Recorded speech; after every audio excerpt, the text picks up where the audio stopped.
In this video, I wanted to describe the mechanism of action of the antimicrobial drug tetracycline. So again, describing the mechanism of action is something that we should get practiced at doing.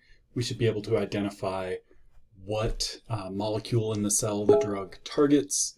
We should identify the normal function of that target in the cell, and then we should be able to discuss why the drug binding to that target affects the cell, killing it in many cases. So let's think about tetracycline. So tetracycline is an antimicrobial drug we can prescribe. If you look at the chemical structure of tetracycline, it looks like this. So it has a complicated chemical structure. Again, I would never ask you to draw this structure or identify the structure of tetracycline, but I think it's important to look at the chemical structure of particular drugs and think about why that structure or how the structures are different, right? So these different drugs look very different from one another. Structure determines function, so the structure of these drugs determines where in the cell they can bind and what function they have. So if we think about tetracycline specifically, we will learn that tetracycline inhibits protein synthesis, so it inhibits translation. Specifically, it binds to the ribosome. So it binds to the bacterial ribosome, and it sticks to parts of both subunits, the small 30S subunit and the large 50S subunit of the microbial ribosome.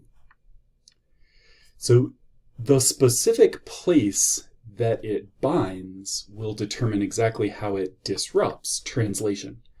So the ribosome is a large, complex molecule. There are lots of different functional domains on the ribosome, and tetracycline binds to a very specific spot and has a very specific effect.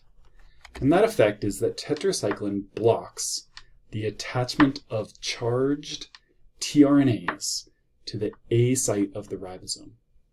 So the place in the ribosome where the 30S and 50S subunits come together and that spot has the A site is where this tetracycline chemical binds. So let's look at an image of the ribosome. So again, the ribosome's got a small subunit down here, the large subunit up top.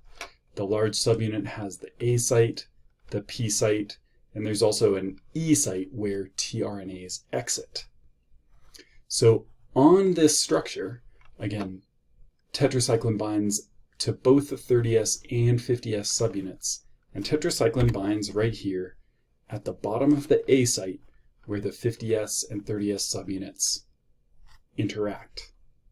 That binding takes up some of the space that is needed for an aminoacyl tRNA, a tRNA charged with an amino acid, to be able to enter and stay in the A site.